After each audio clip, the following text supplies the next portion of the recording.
at this bad boy. I was gifted this microphone, the Shure SM7B, by my buddy Sadek, who is the CEO of Prismic. Prismic is a headless CMS that I love to use. And if I like something, I will use it and share stuff about that. So I made a bunch of YouTube videos and I got to talking with Sadek, and turns out we share a passion for good headless CMSs, but also for audio gear, video stuff, interviewing, a whole bunch. And then out of the blue, this bad boy showed up. Sadek, thank you so much. You cannot believe how excited I am that I actually have the microphone of microphones, the one that I wanted. So thanks again, my friend. I don't even know what to say. How does this kind of thing happen? Freaking amazing. All right, let's get into it for this video. So lately, on the Twitters and all around me, I've been seeing more and more questions about Webpack. Yes, still about Webpack. You would think Webpack is such commonplace that everybody knows how to use it, but actually that's just not true.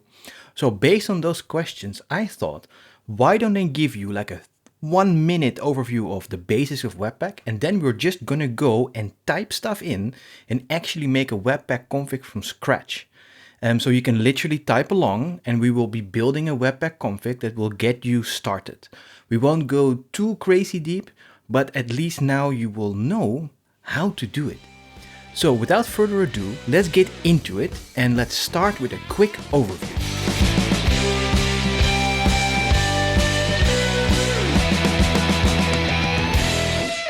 All right, let's do a short intro of what Webpack actually is. It's pure magic.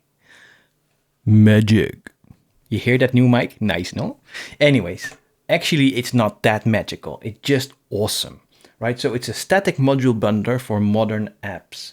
And it is not that easy to configure, but actually when you dive in, it's not that bad. So let's talk about what we used to have and why Webpack is there now and what it does. So we used to have assets in your source, assets on your website. Then we realized, actually, that's not that fast because of HTTP 1.1. It was pretty slow with multiple connections. So we started to use PHP and YUI compressor to concatenate files, to have less calls to the server and just have bundle them together basically. And once we started to get the React and the Vue.js and stuff, the big ones, this wasn't really working anymore. We needed something smarter. Enter Webpack. So Webpack basically generates a dependency graph of all the stuff you need. And based on that information, it can do smart stuff and output highly optimized assets for your web app. So let's talk about its core concepts because we'll be using those in the code later on. So it has an entry, so the entry index file, your main application file. Then the output, which is where do we write the output bundles to that Webpack has. Then it has loaders. So a loader actually specifies that Webpack understands this type of file, do this with it, right? And then we have plugins. And plugins can either transform what Webpack does to the files that it loads. And it also has some other fun stuff. Let's talk about those other things, right? So we have a Webpack development server that allows you to locally develop more. It's much easier to use. Then it has a development and production mode. So in development mode, it uses this Webpack dev server, but it also has a watcher. And in production mode, it does highly optimized stuff, like chunking bundles. So basically, chunked bundles is a fancy word for splitting up your output into smaller bundles. So you can cache certain things hard that you don't actually use all the time or change. And then more changeable things can actually be split off. So it's better for the user in the end for performance. We'll talk about that more in a bit. Then we have aliases, which is really nice because when you're importing files and you have to type a really long path all the time, it gets a bit annoying and error prone, and these aliases help you with that. And then, like I said, there's the watcher. And the watcher watches all your files, and then when you hit save, it rebundles everything. So that's really handy. So this was a super quick overview of what Webpack is and what it does and all the stuff it has. So let's dive in and actually code something. All right. Are you ready for some code? So we're going to be starting off really simple. So let's open the webpack.config.js. I have installed Webpack CLI and Webpack with npm. So I already did a little bit to show you the beginning. So beware, install that stuff. So in this file, you will see the entry and the output as we discussed before in the intro. So the entry is basically where you import all the files that you need in your application. So Webpack can create this dependency graph. Then we have the output. So we have the file name bundle because we tend to name those files bundles. And then you say, this is the path where you have to save it. So the dist folder. Let's have a look at that index.js, right? Where everything comes in so Webpack can do stuff with it. So in that index is also, when you look at this, please don't use this live. This is just for an example. So I'm importing Lodash. So beware, there's this import here, right? And then that import is used by Webpack to create its graph of dependencies. So I'm using Lodash for a ridiculous thing, but it's just to show you that you can use it. In the function, I actually create a div, and in that div, I'm using Lodash join to join those two strings together with a space between. And then I return the element and then I append it to our body. This is really ridiculously simple. You would never do this. But again, this is for example purposes. So let's run Webpack and see what it does with this thing. So to be able to run it easily, I actually added a little script in npm, like npm scripts, called Webpack. And it finds the configuration itself. So npm run build. So we just got a little warning because there's literally no configuration in here. So it says, I'm doing this fallback, blah, blah, blah. Let's not worry about that. So in our dist folder, you now actually have bundle.js. And for the people with a keen eye, I already had a bundle.js in there because of a previous run. Normally it would be empty. And now this is added. So there's a bit of Webpack boilerplate here, but there's also Lodash and the code I just wrote. And to be able to actually see what this thing does, we have to go into a browser and see, hey, does it actually append something to the DOM? So for now, I added this index.html file in the dist folder. This is not really a best practice, but we don't have any settings yet. There's nothing there to help us to do this. So for now, it's hard-coded. We will remove it later on. Let's just run it. Let's go into the dist folder and run an HTTP server. So this HTTP server is just an npm package that I have globally installed to quickly run a server. It's nothing to do with Webpack. It's just so now I can just do this and actually open this tab. And there it is. Hello, Webpack. It worked. So this clearly is a very simple example, right? But let's dive in and do a little bit more to actually show you what else Webpack is capable of.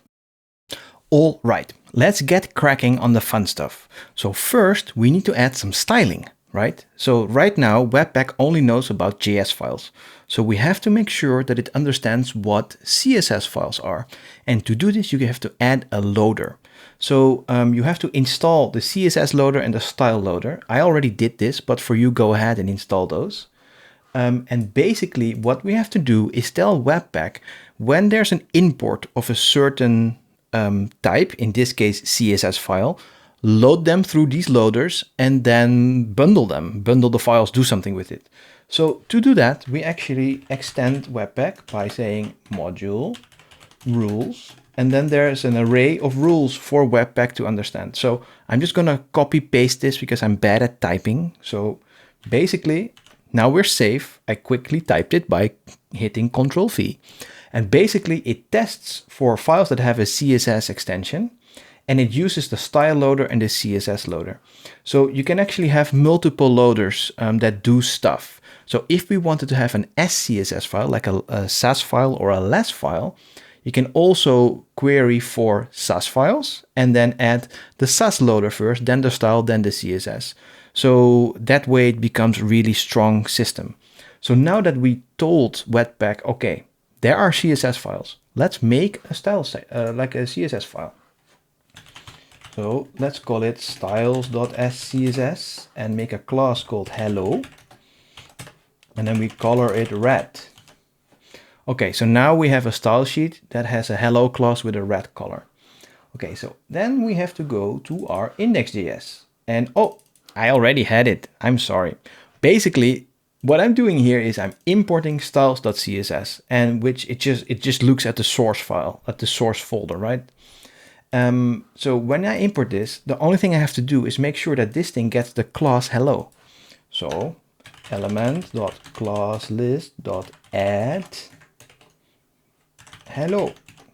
So now we added a hello class to the element. Hello is supposed to be red, and we imported styles here. And based on the fact that we test for the CSS files here, I'm going to be assuming that Webpack now understands that CSS file and bundles it for us. So here we go. Let's go to the, let's first run it. npm run build, run. It could not find it, but why? It couldn't resolve it. Okay. I actually made a very typical mistake because I tend to use Sass. So I actually made it a Sass file. But of course, it's a CSS file. Let's run that again. My mistake. Okay, so it still gives us the configuration warning because we didn't add a mode yet. We'll do that later. So now that bundle file looks the same. It just got a bit bigger, I'm assuming. So let's go into the dist folder and do this HTTP server thing again. And then load it. And Webpack is now red. So this was relatively simple, right? So we just added this red color here. But we also have images. So let's just add an image. And this is going to be one of my copy-paste things again, because again, I'm very bad at typing. So now we're going to say, okay, there's actually another rule. So when you see a PNG, SVG, JPEG, GIF, or whatever you want to type here, use the file loader. And so when you look at my package.json, there's the file loader. So I installed that previously. So basically now what you can do in that index file, we can actually import an image and then use that image somewhere. So when you check my source folder, a keen eye can see there is my logo here, right? So why don't we import my icon? So import icon from my icon.png. So now that we have our icon, we can actually create a new image. So let's go and say const my icon is new image. So we're basically creating HTML now with JavaScript, which you might not want to do yourself, but this is a nice example, right? So my icon.source is that icon that we just imported. And then the only thing we have to do is to add that icon to the element we already created. Element.append child. And then we call that my icon. So now we have imported the icon. We created a new icon.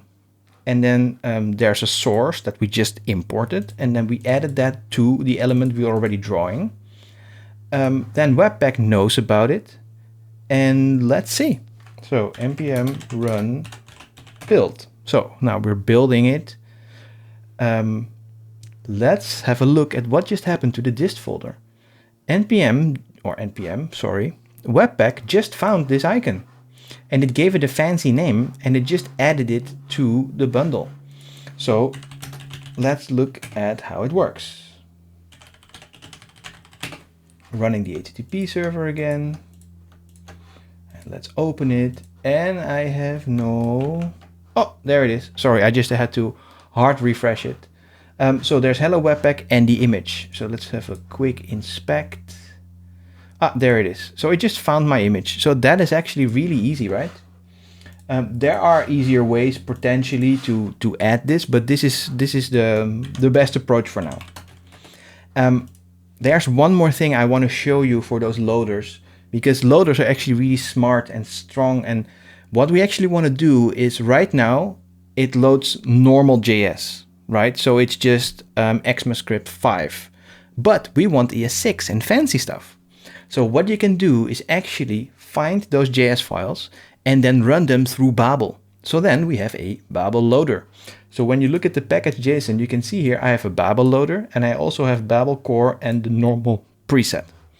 So let's do a copy paste action again and actually get that Babel test in there. So when you look at this, it looks for JS files. It excludes node modules because that's potentially a huge folder. You don't want to be looking in that.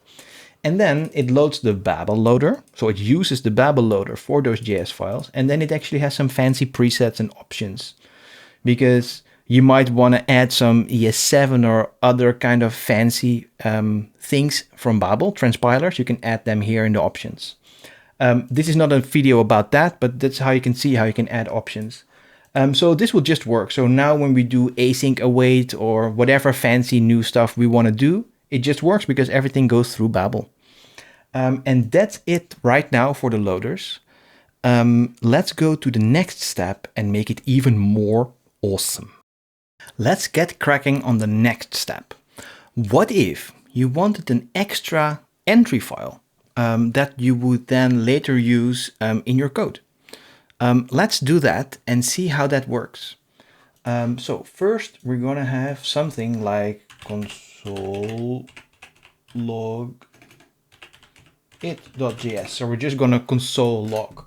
To do this, you're going to have to, because we're going to just output one function, right? So export default function console log it, which console dot logs hi, I'm in the console, whatever, right? So we have a function that's called console log it that outputs. So let's tell Webpack about that, right? So we're just going to add another entry, but we're going to have to name them now. I'm just going to quickly look at my reference here, just so I'm not making any mistakes for you. So I'm just gonna copy paste this again just to be safe. Right, so now what I did, I just made them named. So I have an app.bundle later on and console bundle. So this is the console log it. So now what we'll have to do, we're gonna make multiple bundles now because there are two entries. So what you can do actually is this. You have some variables, name bundle. So now with this, it will actually take app and console and put it in here. So now we're outputting multiple bundles, hopefully, right? So maybe let's have a look at this index.js because we need to be able to also see it. So I'm just gonna quickly grab again some copy paste. There we go. So what I just added was we created the button and the inner HTML says click me and check the console. And then when we actually click, it fires that console log it function. But I just realized I don't think we've actually imported that. Okay, so import. Let's just copy this, that's easier. Hopla, there we go. From, there's the file. Okay, so now we imported this. We could also have just capped it into one bundle, but I wanted to show you what it does for two bundles. So right now, when we run this, you will see that there will be multiple files in the dist folder. Let's do that. npm run build. Here we go. Takes a bit longer. Okay. And now what you see is that there's actually a console bundle and an app bundle. What you can also see is that the old stuff wasn't actually cleaned up. We'll get to that later. So there's a problem, however. Right now we have this app bundle and the console bundle. So what I could actually do is just do app.bundle, console.bundle, and probably now it works. Let's just check. We have to go into dist, HTTP server, and let's have a look. Let's just do this hard refresh again. Is there a button? Yes, but let's open the console, of course. And when I clicked, it says, hi, I'm in the console. And as always, there's a fav icon error, but that's just Express. Don't worry about that. So when I click, it actually worked. So it loaded now my two files because of course I just loaded them together.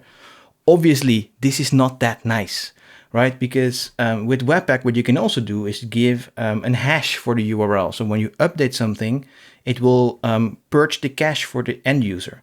But that means it's always dynamic, those names. And that actually makes it really hard. And for that, we actually have a nice solution. So let me just open up the editor again. And we don't want to be doing this, right? That's not great. So what you can do in Webpack is to actually install something for that. Let's just go back to our root here. What you can do is actually use the HTML Webpack plugin, which kind of looks at what comes out and injects the right stuff into your HTML file. So if you look at the package.json, there it is. There it is, HTML Webpack plugin. So I have already installed it, but you should also now. And so now what we can do in our Webpack is actually create a plugins thing. So plugins is, so a plugin is basically a new constructor of that HTML Webpack plugin. And I also have to load it in, of course. So I'm loading the Webpack plugin. And then basically what you do now is from when it gets an entry, it uses the loader, so it grabs a file, and then it looks at the plugins of what do I do with these files. And so those plugins help you with that. So in this case, I'm guessing this should already be enough. So let's have a look.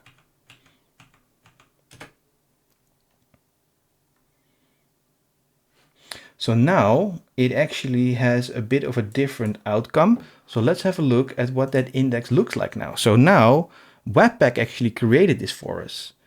And well, it just did the names itself. So it's basically the same result, but now it automatically does it. So whatever we do to those names, if we make it app1 and we run it, let's run it. And then we look at the index, and then when we scroll to the side, you will see there's app1 here. So this is really useful because later on, you might want to do dynamic imports, you want to prefetch some stuff, you want to do a whole bunch of stuff. And then this just helped you with that. So now you don't have to maintain your own index file anymore. But let's have a look at that deals folder. That's pretty disgusting. Like we have our app1, our app, all that stuff that we don't use anymore.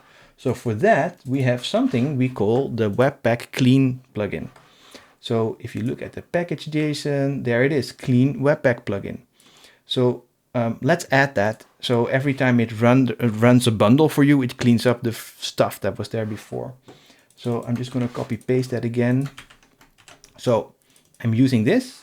So the only thing we need to do now is actually first go, oops, new, that was wrong. Where are we? Here we are. So now it first cleans up and then it builds. So let's run it. You see, now we only have what we want. All right, now that we have the basics in play, we kind of have to look into the quality of life kind of things, like the developer experience, because you want to be developing and actually have the code automatically update in your browser when you type, stuff like that, right? So I'm just going to paste a bunch of stuff that I have in my clipboard that helps you with that. So have a look. So we set the mode to development, which basically allows you to do much easier debugging and stuff like that. And then when you put the mode to production, it will actually highly optimize your assets. So based on that development status we are in, we can also do watch is true, which basically says we're adding a watcher on all the files that you touch. So when you touch a file, it can recompile and update the browser. And then I'm adding a dev tool, the inline source map, which basically helps you to make source maps of the files of your source to translate whatever bundle Webpack created. So if you make a little mistake, it will be able to find the mistake and tell you, look at that file because that's where it goes wrong. And then we have the dev server, and this thing is really, really nice. So basically the dev server is a node server that is running that looks at your Webpack stuff and then shows it on a web server. So we don't have to go into /dist/http server and then build first. Like none of that is needed. So let's have a look at, let's save first, of course. So let's have a look at the package.json, because there you can see I installed the HTML, the Webpack dev server. So you'll have to do that. And then the only thing I need to do is add a line to my package.json, because now when I hit build, it just webpacks. It doesn't do anything else. But we actually want it to run it through the dev server, which actually is this thing here. I'm just copy pasting for you. So when I do now npm start, it will actually start the Webpack dev server. Because it's running continuously, and when I hit save, we actually have this plugin here, right, that cleans up everything. We don't really want that now, because we don't want this index file to be gone every time, because that would mean a lot of resource. So what you can actually add to the clean plugin is the following. This clean still Webpack assets, and we're going to set it to false. So we'll keep this in now, so it doesn't remove stuff all the time, it just updates it. That's going to be much easier for now. So we'll put everything in. So let's just type npm start and see what happens. Okay, there we go. So now I didn't have to do that manually. It just went there and everything works. So how about now we change the hello Webpack to black text. Let's see if that works dynamically. So we'll go to my style and we're going to make it black. Oh, and you saw it actually updated it. It created the new files. And now there it is black. Let's make it yellow. Updated it and now it's yellow. Whoa, that's hard to say. You get the gist, right? So this just made our lives a lot easier. And if you wanted to at one point not be in development mode but go to production mode, you can use environment variables for that, and you can even just do it like this. I think you can even do this, production, if you can type. But that's not for now. That's for another video. So now we have a development setup, and this actually just helped us. It's so much nicer now. Done for this chapter. On to the next, where we do much more advanced stuff. Let's do it. All right, I want to show you one more thing. Something that's a bit more complicated, but it really, really helps. And what I want to show you is actually smart code splitting. So I don't want to go all the way into it, because this is a long video, right? We've done a whole bunch of stuff. And honestly, on that optimizations part, we could do a whole video. We could do a whole conference talk. Like, there's so much depth here. We're just going to stay on the surface and show you a quick thing that will really help. So first things first, to be able to show it, I want to actually change that our console log function so it also uses Lodash. Because when this also uses Lodash, we now have two bundles that use Lodash. But you don't want to have one big thing that you build that both include Lodash, because that's like double the amount. So let's first go to, let's see. Yes, I still have it in my history. So basically here we have, now it uses the join function of Lodash to create a string here. Very simple stuff. So now we have two bundles that actually use Lodash, right? So our index uses Lodash and our console uses Lodash. So to be able to make Webpack smart and extract Lodash and put it into one dependency, you kind of only have to do this. You just add into the optimization, you can split chunks to all. Honestly, there are so many things here. I'm not going to dive in now, but this little trick actually makes it super smart. And so if you now do npm start, it will build everything, opens the browser. Okay, stuff still works, we know. But what I want to show you is the dist folder. Because now, oh, when I do this, there's no dist folder. Let's just do npm run build. Because when you do npm start and it uses the web server, what it actually does, it puts everything in memory. So it's super nice, but then you cannot see your dist folder. Now we can. So now we have an app bundle, a console bundle, and a vendors bundle. So now those three are actually smaller than the two we had previously that both had the Lodash inside of it. So I'm going to leave it at this. I don't want to go much deeper because there's just so much here to explore. This video should have given you a great base start. If you now want to do, let's say, Vue.js or React, just add the loader for it, look at like whatever plugin you need and run with it. It's not that hard anymore now that you know the basics. So thank you for watching and I'll see you the next time.